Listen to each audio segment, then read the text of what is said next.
Hello friends, welcome to my channel English Fluency. Today we are going to learn vocabulary. First word सुविधा. सुविधा को English में बोलते हैं amenity या फिर facility. Amenity और facility.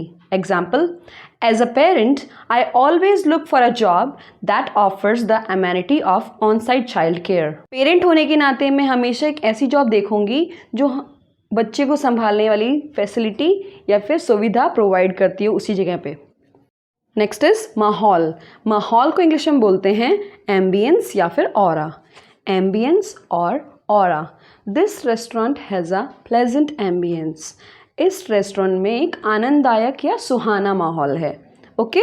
नेक्स्ट इज सेंधमार. सेंधमार होता है कि जैसे हम हमारे घर में कोई चोरी छुपे कुछ सामान चुराने के लिए आ जाता है, उसको हम बोलते हैं बर्गलर या फिर Prowler.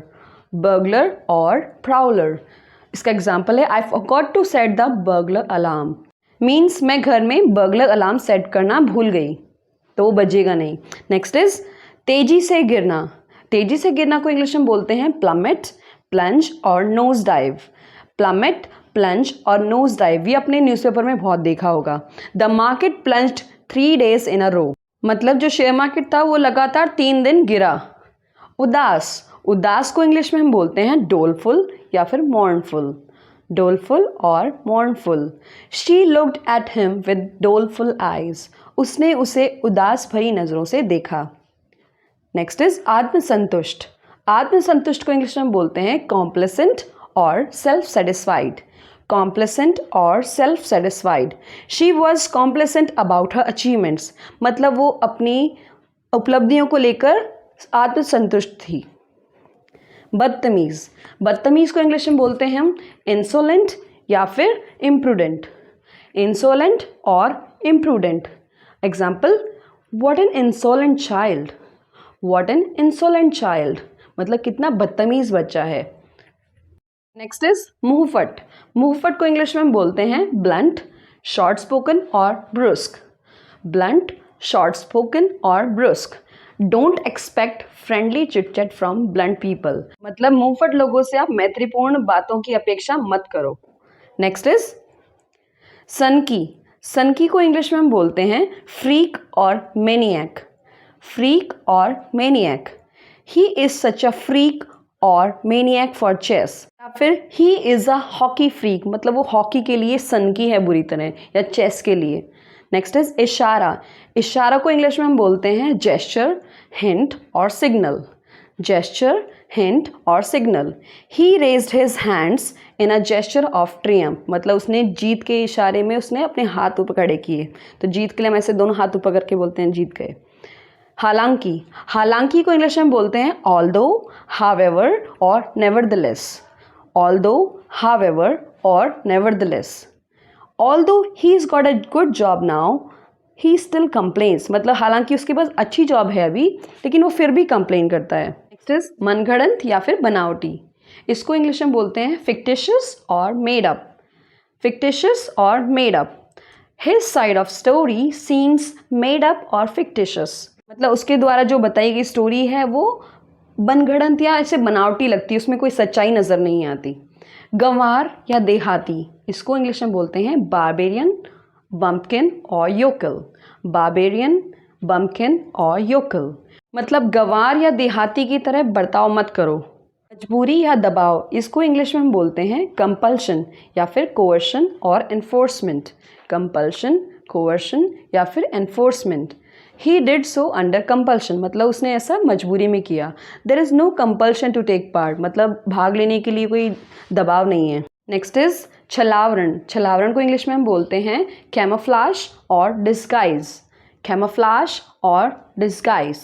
The soldiers painted their face green, black और ब्राउन फॉर कैमोफ्लाज. आर्मी में सोल्जर्स अपने फेस पे ग्रीन, ब्लैक और ब्राउन कलर लगाते हैं ताकि वो पहचाने ना जा सके. जैसे कैमेलियन करता है, गिरगिट अपने आसपास की चीज़ों के अनुसार रंग बदल लेता है, उसको हम बोलते हैं कैमोफ्लाज. नेक्स्ट इज बासी. बासी को इंग्लिश में बोलते हैं स्टेल और रेंसिड. स्टेल और रेंसिड. बटर सून गोज और turns rancid in this heat. Butter soon goes और turns stale in this heat. मतलब बटर इस गर्मी में जल्दी बासी हो जाता है. जल्दी खराब या नष्ट हो जाने वाले. इसको इंग्लिश में हम बोलते हैं perishable. Perishable, it is important to store perishable foods in a cool place, मतलब जो जल्दी ख़राब हो जाने वाले फूड हैं उनको हमें ठंडे प्लेस में रखना चाहिए, ज़रूरी है, ओके, ताकि वो जल्दी ख़राब ना हो। निवास करना, निवास करना को इंग्लिश में बोलते हैं ड्वेल और रिसाइड, ड्वेल और reside. He dwells in the country side but works in the city, मतलब वो गाँव के एरियाज़ में रहता है लेकिन सिटी में काम करता है। संजोना या दुलारना, इसको इंग्लिश में हम बोलते हैं चेरिश और अडोर, चेरिश और adore. I cherish my kids a lot, I cherish my kids a lot, मतलब मैं अपने बच्चों को बहुत दुलार करती हूँ। दोष स्वीकारना, उसको इंग्लिश में बोलते हैं कन्फेस, एडमिट और ओन अप, कन्फेस, एडमिट और own up. No one has confessed और owned up to stealing the money, मतलब पैसा चोरी करने का दोष किसी ने स्वीकार नहीं किया। यहाँ पे ओन अप एक फ्रेजल वर्ब है। हिंसा या बर्बरता, इसको इंग्लिश में बोलते हैं वायलेंस और ब्रूटैलिटी, वायलेंस और brutality. More police were sent to help contain the violence, मतलब हिंसा को रोकने के लिए और पुलिस भेजी गई ताकि उसको नियंत्रित कर सके हिंसा को। हानिकारक, हानिकारक को इंग्लिश में बोलते हैं हार्मफुल, डेट्रीमेंटल और डेलिटेरियस, हार्मफुल, डेट्रीमेंटल और deleterious. Too much alcohol is detrimental for your health, मतलब बहुत ज़्यादा एल्कोहल आपकी हेल्थ के लिए हानिकारक है। बेईमान, बेईमान को इंग्लिश में बोलते हैं डिसऑनेस्ट और डिसीटफुल, डिसऑनेस्ट और deceitful. My company fires deceitful employees, मतलब जो एम्प्लॉयज़ बेईमान होते हैं उनको मेरी कंपनी फायर कर देती है। जाहिर तौर पर, जाहिर तौर पर को इंग्लिश में बोलते हैं अपेरेंटली और सीमिंगली, अपेरेंटली और seemingly.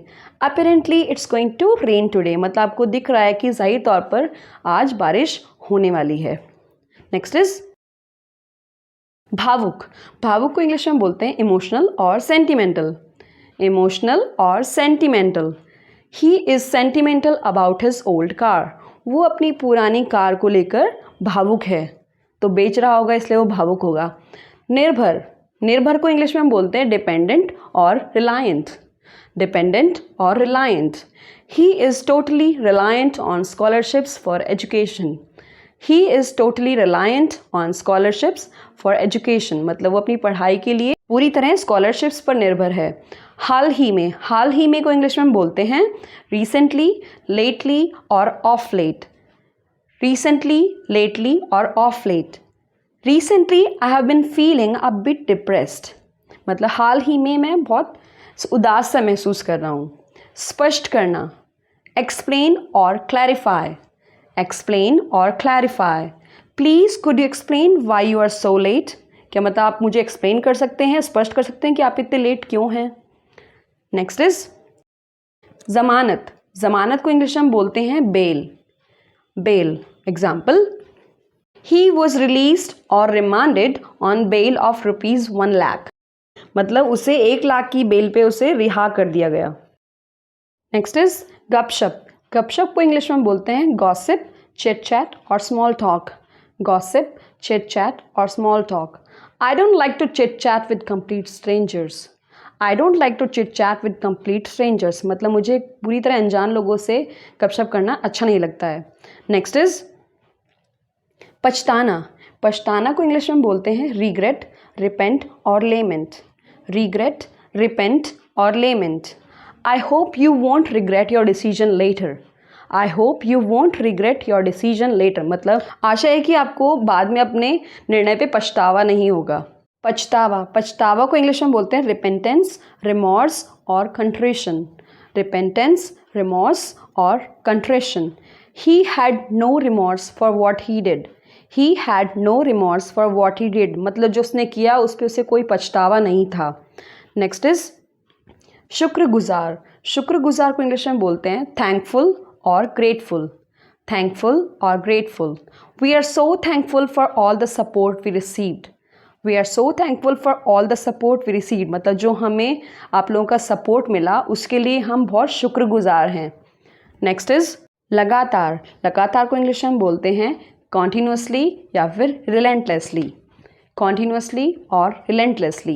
You can't work continuously for 6 hours without a break, मतलब लगातार 6 घंटे बिना कोई ब्रेक लिए काम नहीं कर सकते। सो फ्रेंड्स, आपको ये वीडियो कैसा लगा अगर अच्छा लगा तो प्लीज़ अपनी ओपिनियन शेयर कीजिए। कोई इम्प्रूवमेंट आप चाहते हैं तो प्लीज़ बताइए कमेंट्स में। अगर कोई क्वेरी हो तो भी आप बता सकते हैं। अब आप इसका स्क्रीनशॉट ले सकते हैं जो आज हमने मीनिंग्स कवर किए हैं।